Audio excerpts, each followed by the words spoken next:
Hello and welcome to another episode of Outlier Academy's Playbook series, where each week we sit down with an elite performer from iconic founders to world-renowned investors and best-selling authors to dive into the tactics, routines, and habits that got them to the top of their game and keep them there, all in less than 30 minutes. I'm Daniel Scrivner, and on the show today I sit down with Alexandra Zatarain, founder and chief marketing officer of 8 Sleep.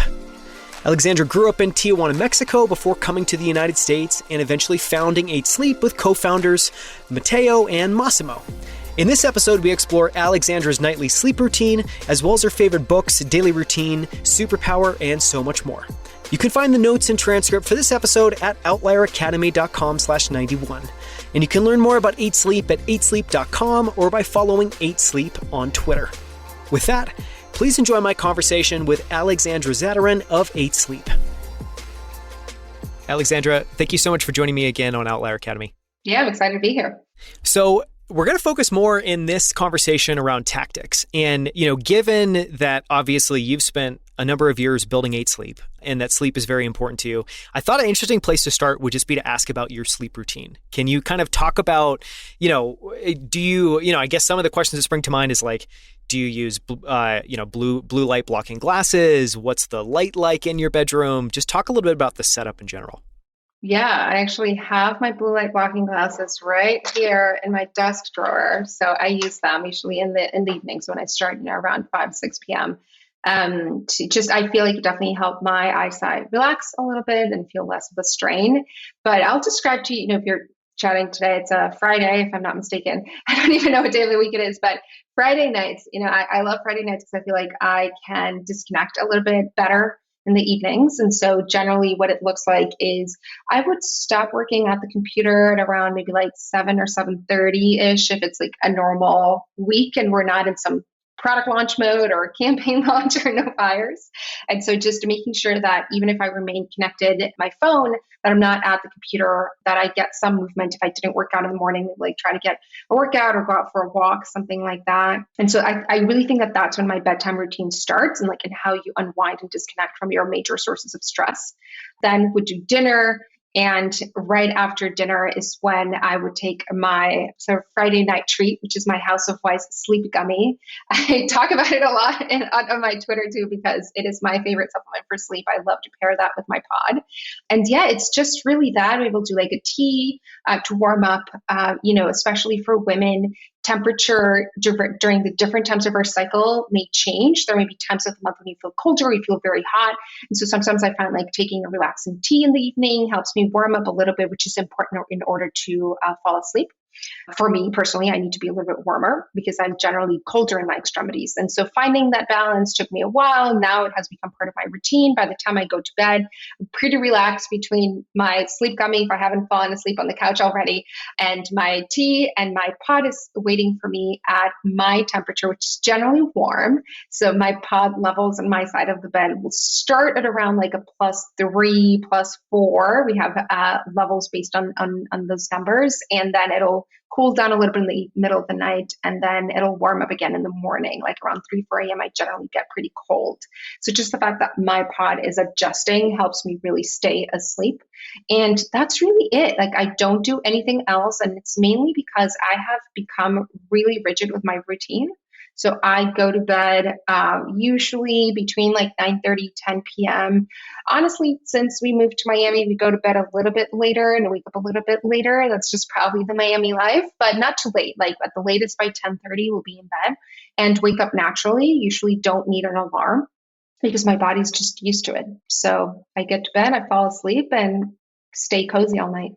You probably have thought about this. Do you keep your phone next to you in bed? Do you keep it outside of the room? Any thoughts on whether your phone should be near you or not? I keep the phone on my nightstand. And that's sort of part of the way I advocate for sleep and sleep habits is you can't force yourself to just completely change your lifestyle. And if it doesn't work for you, it's okay. The phone is not the enemy. It's the fact that maybe you haven't actually tried how good it feels to get a good night's sleep and get enough sleep. So if you're sort of struggling with sleep, and Mateo talks a lot about this, the first thing you should think about doing is not to change all of your habits at once, but just trying to do a sleep stretch for a period of time, meaning commit for a week or 5 days to get more sleep than you usually get. And this applies obviously to people who are sleep deprived, they're not sleeping enough. So if you sleep 6 hours, try sleeping 7.5 hours consistently for those 5 nights. Give yourself enough time to unwind and actually reconcile your sleep. And you will feel so much better that you're going to start prioritizing sleep. You're going to realize what you're missing out on. And at that point, there is no phone, there is no Netflix show, there is nothing that's going to get in the way, because you understand how good you feel, how much clearer your mind is, how much healthier you are, how much more energized. And so I just know how my body feels when it gets enough sleep. So I will very rarely, I think like 2 nights in a year that I will be like scrolling on my phone in the night late. No, it just doesn't happen, because I know how bad I'm going to feel the next day if I didn't get enough hours. Yeah. I wish that was true for everyone. It's definitely not true for me. So I think that gives me a good bar to strive towards as I try to improve. I wanted to ask a question, which was, so you've been building 8 Sleep since 2014, which is quite a stretch. It's for 8 years now. What has that experience been like? And I don't know, talk about some of the hardest and some of the best moments over the last 8 years. Yeah, it feels like it has been 20, honestly. Just so much has happened, right? And in a good way. It's like, I think I've learned a lot. I have matured, I've grown. It has challenged me to become a different person. I hope a better person.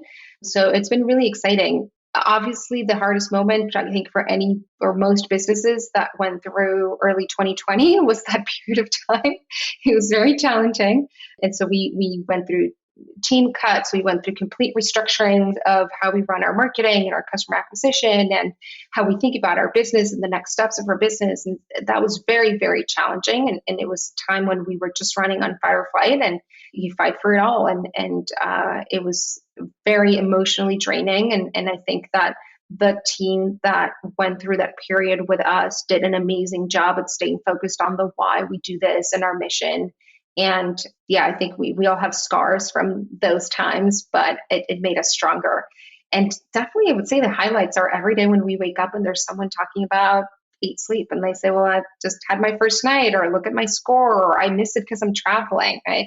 It's the fact that we get to build something people can use every day that makes our lives better. That's so cool.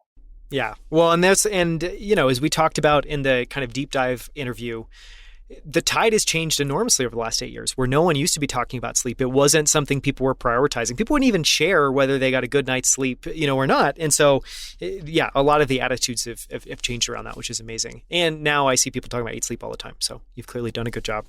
Now that you've had this experience of what it's like to found a company and the good, the bad, the ugly, the ups and the downs, what is your counsel to people that are thinking about founding a company? Do you have a kind of standard, well, here's my experience, or here's what I would say? Do you not offer any advice? How do you approach that? And are there any words of wisdom you share? The only thing I say is it's really hard. It's really, really, really hard. And I would deter you to do it. And if you still want to do it, then you should, because it means that you're in it for the right reasons. It's really hard. It's not the easiest way to make money. It's not the only way to make money if that's what you're after. It's not the only way to make an impact in the world. It's like a very specific way. It's a very specific type of business. You need to grow it fast. You need to work intensely.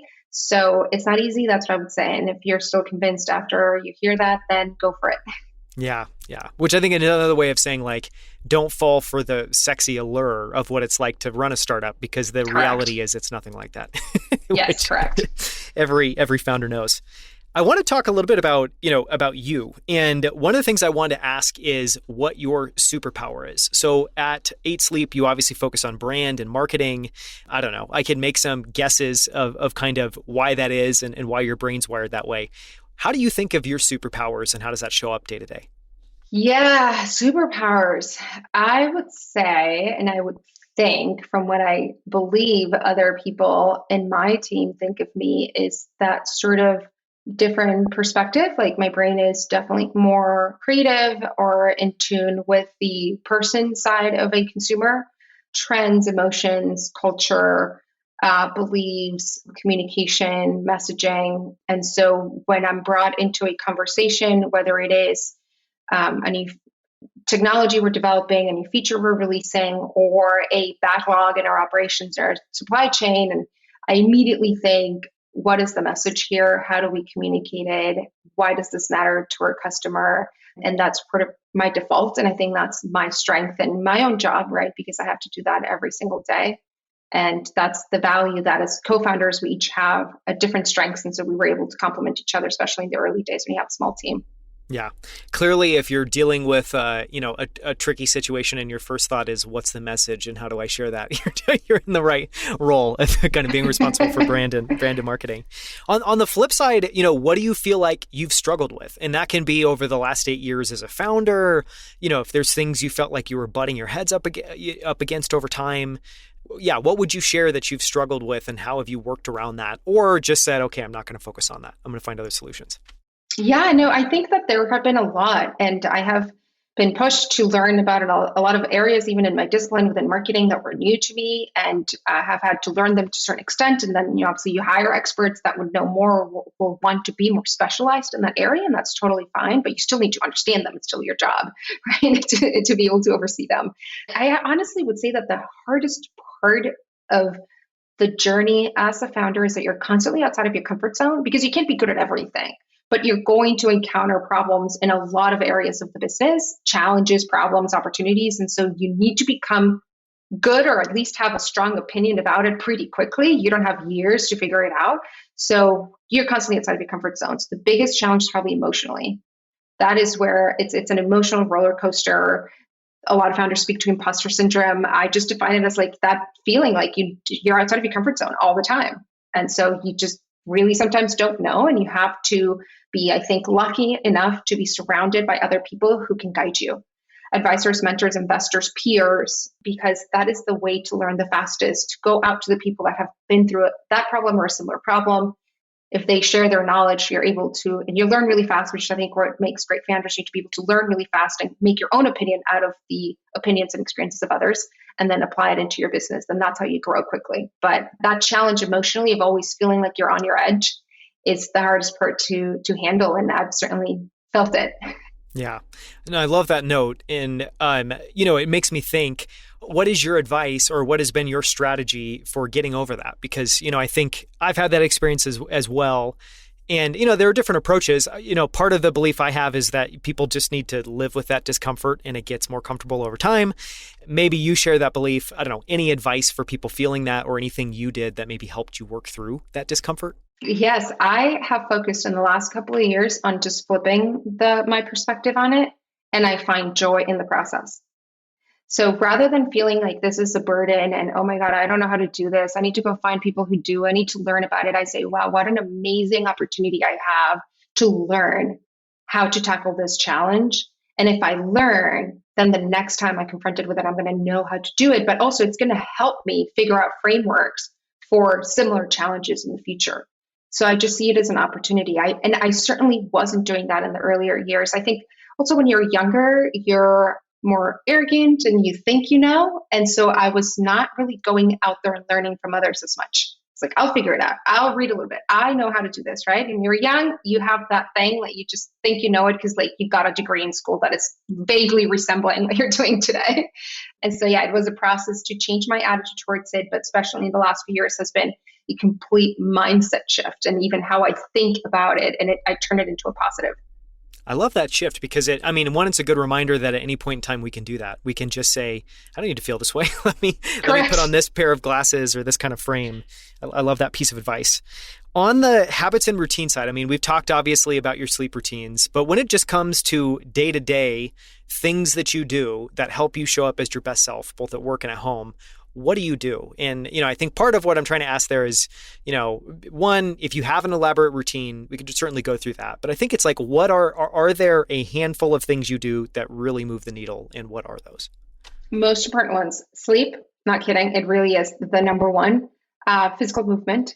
So either I work out or I go for a walk, but just moving. And getting some level of sun exposure, really important for me.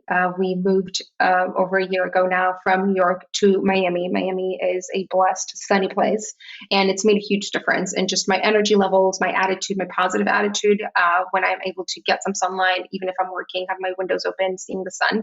Huge. So those are super, super key. And I would say like the fourth one is I have found that in different bursts. Spending time with friends and family is really re-energizing. I don't live close to my friends and family. I grew up in Mexico, so my friends and family are not close at all from where I live. And I'm speaking about obviously my childhood friends, because I have adult friendships that I've made in adulthood, but they're different, right? Like your family, when you have a good relationship with your family, they feed you emotionally in a different way. And so I have found that that's valuable to me. And whenever I can, once a quarter, or even sometimes some years, it's a couple times a year only that I get to go back home and spend time with them. But when I'm there, I'm very intentional about being present, spending time, absorbing that energy, because that will power me for a few months. Yeah, that's really well said. I want to talk a little bit about what you just brought up, which is, you grew up in Mexico. I think it was Tijuana. And obviously you're now in the United States. You're a founder. You're running an amazingly successful company. How has that, kind of origin story for you shaped your experience, both positively and negatively?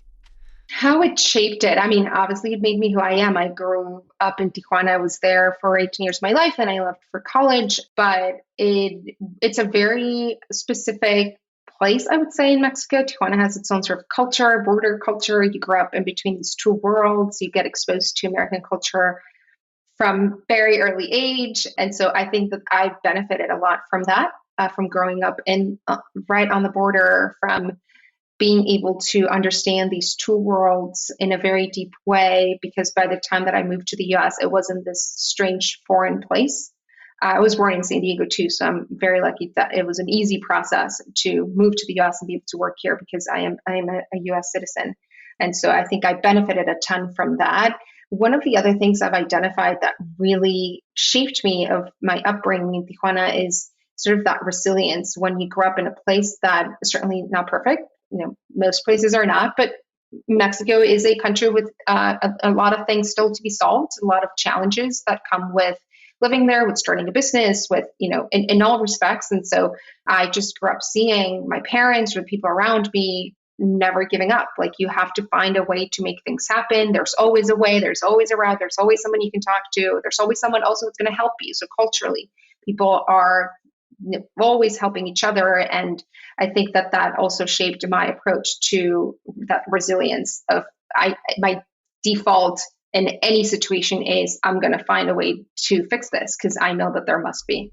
Yeah, and that is a beautiful and amazing gift to get to be able to carry with you in life, is just this undeniable, unstoppable, like, I will figure it out, which is very important as a founder as well too.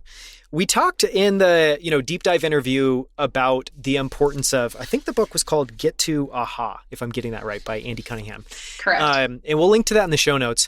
Related to that, a question we typically ask is, if there are other books that have either, had a big impact on you personally or professionally, or even shaped the way that you approach your work at 8 Sleep, are there any books that are especially resonant, or that you give to new employees, or you reference internally, or have been profound? Yeah, I just actually gifted my entire marketing team. We did an offsite to kick off the year, and I have it right here because I'm rereading it for like the third time. But I gifted everyone The Score Takes Care of Itself, which is a really good book. And I really think it's probably like a great management book, because it's not a typical management book, but it has tons of great learnings. And the other book I gifted to everyone is Shoe Dog from Phil Knight, the founder of Nike, which I really, really like. Personally, a book that I read a few years ago that I really enjoyed from like an emotional perspective, and I think it made me really think about sort of life and death and the time we spend here, is When Breath Becomes Air. It's a really beautiful book. It's a pretty quick read, but yeah, I remember reading it on the plane and just bawling and crying at the end of it. It's just such a beautiful book. And I think it moves something inside of you. And I love when you're able to connect that way with some piece of writing. Yeah. That's a book that's a good reminder that I need to read that book, because it's a book that's come up so many times and I still haven't read it. So this will be a good nudge for others. On that note, one other, well, not really quite related, but I think one of the questions I wanted to ask was around success. And, part of that is how you think about success, both in this phase of your life and in this phase of running 8 Sleep and, being in your mid-30s and all of that stuff. What is your perspective on what success means now, and how has that changed over time? Growing up in the border and watching American television growing up means, because I'm also in my 30s, and so I think like most women around to this generation, I was heavily influenced by Oprah Winfrey. And I loved watching her on TV, and I loved seeing a Black woman. And, I'm Mexican. So I thought, wow, like if she can do it and she can build a business, not just be on television, I can do it too. And I once heard her talk about this idea of fulfilling your true and your utmost potential as success. And I really empathize with that. And I think that ultimately is the definition for me, is this idea that you know and you feel and you set for yourself a bar of what your potential is. And you will feel successful when you feel that you are utilizing your full potential, and that you're utilizing it not just for yourself, but for the benefits of others too. And that's how I define it. And so to me, success is not something you're just chasing. You can really feel it every day. If you feel like you are doing what you're supposed to be doing today based on your potential today, and that you're also pursuing an expansion of that potential, right? Because success is also something you're always sort of chasing, but so is your potential always growing and changing. Yeah. I love that note. I mean, I'm a huge fan of Oprah, and maybe after this, I'll send you one of the best podcast series I listen to is, I think the name was Becoming Oprah, but it basically goes through in like 4 chapters, the genesis of her show launching and going through her career. And it's just incredible. But on that note, what I also love about what you just shared is it totally reframes it from success as this extrinsic thing. I'm supposed to know I'm successful by all these things that are surround me, to a very intrinsic thing where it's like, no, it's just about me and fulfilling my potential. And it makes it feel like you have that power and that you can do it. I think it's really beautiful. No one's framed it up that way. Okay, last question is around gratitude. What are you most grateful for in this phase of your life?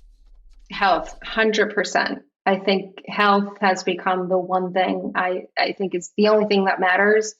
From 8 years ago or so now, I don't even know how, actually it was 8 years ago, because we were starting a company that my father passed away. My perspective on life completely changed. You realize that the only thing that matters is health and having another day to live and to spend it doing what you like and the people you love. So I'm just grateful to have my health today. Well, that's amazing. Thank you so much for the time. It's been wonderful to spend a little bit of time with you. And for anyone interested, I highly recommend, one, you can follow Alexandra on Twitter at @A_Zatarain. And if you're interested in 8 Sleep, which I think everyone should be, go to 8sleep.com to learn more about what you're building. Thank you so much for the time, Alexandra. Thank you. Thank you so much for listening. You can find links to everything we discussed, as well as the notes and transcript for this episode at outlieracademy.com/91. For more from Alexandra, listen to episode 88, where she joined me on our Spotlight series to go deep on category creation, including when to create a category, how to go about it, and why it's key to turning what might otherwise be seen as a commodity product into a prestige brand. In that episode, Alexandra walks us through the origin story of 8 Sleep, how renowned investor Keith Rabois told them they needed to create an entirely new category to be successful, and we learn how they did it with the help of Andy Cunningham and the book Get to Aha. You can find more incredible interviews with the founders of Superhuman, Levels, Rally, Common Stock, Primal Kitchen, and so much more at outlieracademy.com. You can also find us on YouTube at youtube.com/outlieracademy. On our channel, you'll find all of our full-length episodes totally for free, as well as our favorite short clips from every episode, including this one. From our entire team at Outlier Academy, we hope you enjoyed the show, and we hope to see you right here next week on our Playbook series.